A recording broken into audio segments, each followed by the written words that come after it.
할렐루야! 여의도 순복음교회 여의도 직할성전 온라인 말씀으로의 초대를 시청하신 여러분, 또 참여하신 여러분, 예수님의 이름으로 환영합니다.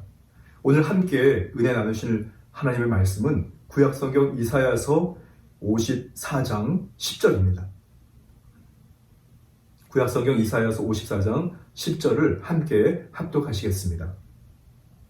산들은 떠나며 작은 산들은 옮길지라도 나의 인자는 내게서 떠나지 아니하며 화평케 하는 나의 언약은 옮기지 아니하리라. 너를 긍휼히 여기는 야훼의 말이니라. 아멘.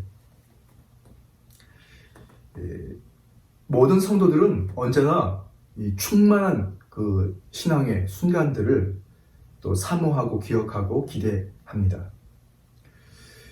그런데 은혜의 홍수, 말씀의 홍수, 각종 신앙과 생활에 유익되는 여러 정보들의 홍수의 시대를 살아가고 또 우리의 신앙을 지키기가 어려운 이런 이 코로나 팬데믹이라고 하는 이런 시대를 살아가는 우리들, 하나님의 은혜가 충만했던 그런 순간들을 우리가 다시 회복해야 하는, 어떻게 보면 그런 중요한 시기라고 생각합니다.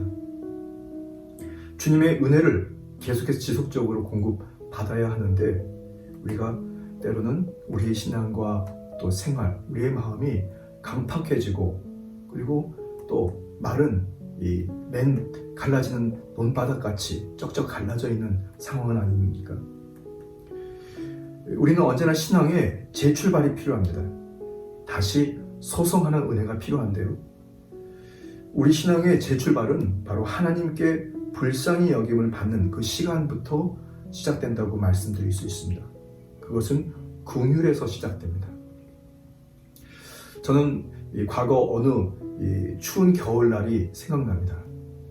강원도 하천 민통선 안에 어느 작은 교회 예배당 맨 마룻바닥이었는데요. 그 마룻바닥에 얇은 방석을 하나 깔고 어깨가 서늘하고 등짝이 서늘했던 그런 예배당에서 한 가지 기도 제목이었습니다. 하나님께서 나를 불쌍히 여겨달라고. 그리고 하나님께 관심을 요청했던 그런 순간들이 있었습니다. 기도의 내용은 생각나지 않고 기도의 이유는 생각나지 않지만, 그런데 주님 앞에 그런 불쌍히 여김과 주님의 관심을 구하다가 순간적으로 저의 가슴이 뜨거워지고, 그리고 성령의 이 따뜻한 바람이 어디선가 밀려오는, 그래서 온기를 느끼게 되면서 하나님께서 나를 정말 귀하게 여기시는구나, 지금도 변함없이 나를 불쌍히 여기시고 긍휼을 허락해 주시는구나 라는 것을 정말 가슴으로 느끼면서 하나님 주시는 거룩한 용기로, 또 그때 당시에 무슨 어떤 이 문제들, 어려움들을 잘 버티고 견디면서 끝까지 승리했던 기억이 납니다. 성도가 바로 참으로 성도 되어가기 위해서는 바로 하나님의 긍휼이 반드시 필요합니다. 저는 오늘 본문 말씀을 묵상하다가 긍휼은 하나님의 은혜의 증거라고 하는 이렇게 제목을 붙여보고 한 3가지 주제로 함께 은혜 말씀 나누고자 하는데요. 첫 번째는 하나님의 긍휼을 입은 사람이라는 것입니다. 오늘 이 영상을 시청하는 여러분들 모두가 예외 없이 하나님의 긍휼을 입은 사람인 것을 꼭 기억하십시오. 우리는 하나님의 특별한 선택과 은혜를 입은 사람들입니다. 그 사랑과 관심은 전적인 하나님의 그 은혜이고 주님의 일방적인 선물이었습니다. 요한복음 15장 16절 말씀에 너희가 나를 택한 것이 아니요 내가 너희를 택하여 세웠나니 이는 너희로 과실을 맺게 하고 또 너희 과실이 항상 있게 하여 내 이름으로 아버지께 무엇을 구하든지 다 받게 하려 함이니라. 아멘. 우리의 수고와 노력, 우리가 열심히 노력한다고 해서 우리가 가지고 있는 각종 스펙으로 하나님의 긍휼을 입고 선택받은 것이 아니라 하나님의 전적인 일방적인 선택이고 선물이라는 것입니다. 그런데 이 하나님의 그 은혜, 바로 이 긍휼은 성령을 통해서 바로 예수 그리스도의 긍휼을 입게 된다는 것입니다.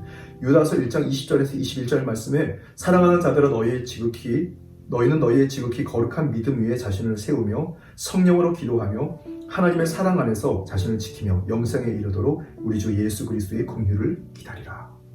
여러분, 성령님과 함께 소통하고 성령의 도움을 받아서 주 예수 그리스도의 그 긍휼, 하나님의 그 넘치는 자비를 우리가 기다리고 만나게 되기를 바랍니다.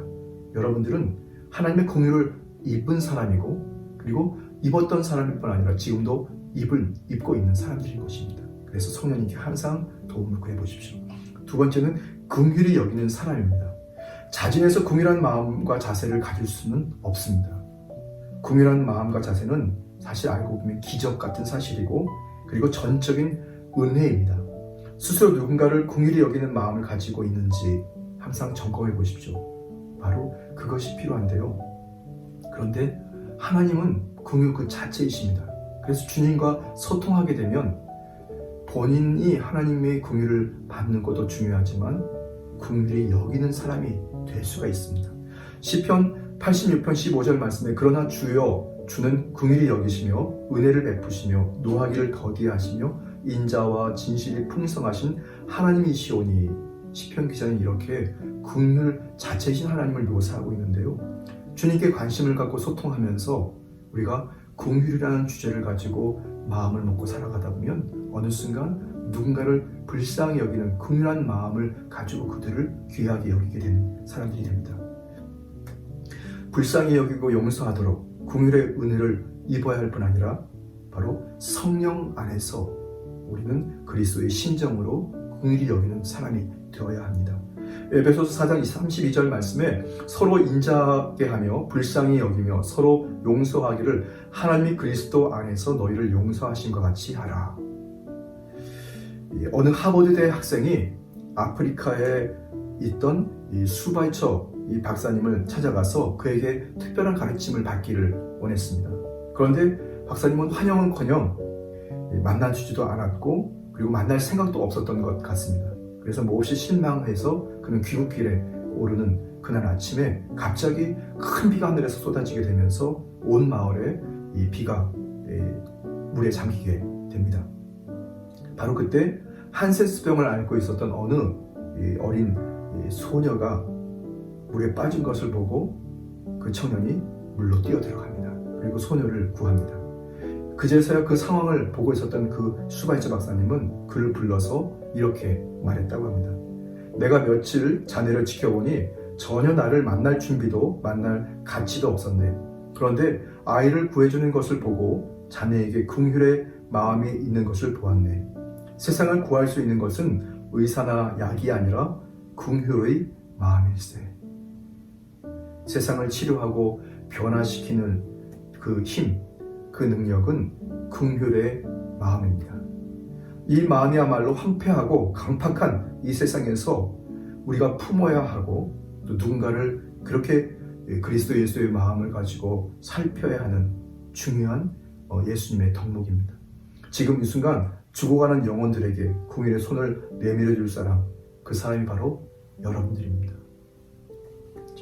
저는 오늘 이사야서 54장 10절 말씀을 가지고 긍휼은 하나님의 은혜의 증거라는 제목으로 첫 번째, 하나님의 긍휼을 입은 사람, 그리고 두 번째, 긍휼히 여기는 사람, 이렇게 두 번 살펴보았고요. 마지막으로 긍휼을 나누는 사람에 대해서 잠시 은혜의 말씀 나누고자 합니다.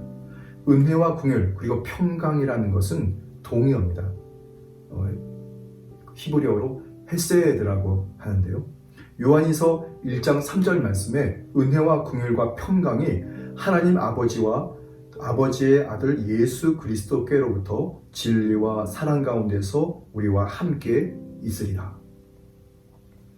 성령의 전적인 역사로 우리는 은혜를 누리게 됩니다. 복을 받게 됩니다. 마태복음 5장 7절 말씀에 긍휼히 여기는 자는 복이 있나니 저희가 긍휼히 여김을 받을 것이며. 여러분, 우리는 긍휼이 목적이 아니라 바로 예수 그리스도가 목적이 되고, 예수 그리스도의 그 은혜의 모습들을 우리가 하나씩 하나씩 알게 되고 감격하게 되면서 긍휼이라는 것을 잊게 됩니다.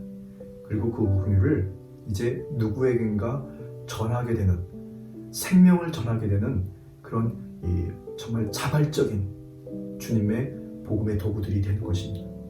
택하신 족속, 왕같은 제사장, 거룩한 나라, 그리고 그의 소유된 백성으로서 누군가를 영적으로 긍휼히 여기고, 바로 그 긍휼히 여기는 그 순간에 우리에게 평강이, 바로 주님의 은혜가 더욱더 넘치게 되는 것입니다. 우리는 그렇게 신앙생활을 해왔고 앞으로도 그렇게 신앙생활을 해가야 되는 것입니다. 베드로전서 2장 9절 말씀에 오직 너희는 택하신 족속이요 왕같은 제사장들이요 거룩한 나라요 그의 소유된 백성이니 이는 너희를 어두운 데서 불러내어 그의 기이한 밑에 들어가게 하신 자의 아름다운 덕을 선포하게 하려 하심이라. 여러분들은 긍휼을 나누는 사람인 것을 꼭 기억하게 되기를 바랍니다. 잠시 기도드리겠습니다. 참으로 좋으신 주 야훼 하나님, 주님의 그 긍휼로 우리는 세상을 이기고 신앙과 생활이 다시 한번 재정비되고 소송하게 되는 것을 감사합니다. 우리가 늘 주 예수 그리스도 주님을 따라가노라 하지만 때로는 그냥 있다가 사라지는 군중같이 흩어져 버리고 사라지는 그런 성도가 아니라 끝까지 주님을 따르는 참 제자로서 바로 주님의 긍휼을 공급받아 긍휼을 전하는 바로 작은 그리스도 예수의 삶을 살도록 도와주옵소서. 성령께서 저희와 함께 하시면서 주님 긍휼을 베풀어 주신 주께 감사드리며 예수의 이름으로 간절히 기도드렸습니다. 아멘. 할렐루야. 이번 시간과 그리고 다음 시간이 지나고 나면 이제 이 말씀으로의 초대가 이제 마치게 됩니다. 그리고 이제 2주 후부터는 말씀으로의 초대 시즌2 삶의 자리로의 초대라고 하는 제목으로 우리는 다시 한번 또 업그레이드되는 또 신앙과 생활을 살아가게 될 텐데요. 여러분들이 특별한 관심과 많은 참여 그리고 거룩한 또 주님의 그 은혜를 여러분들이 만나게 되기를 바랍니다. 할렐루야. 주 안에서 승리하셨습니다.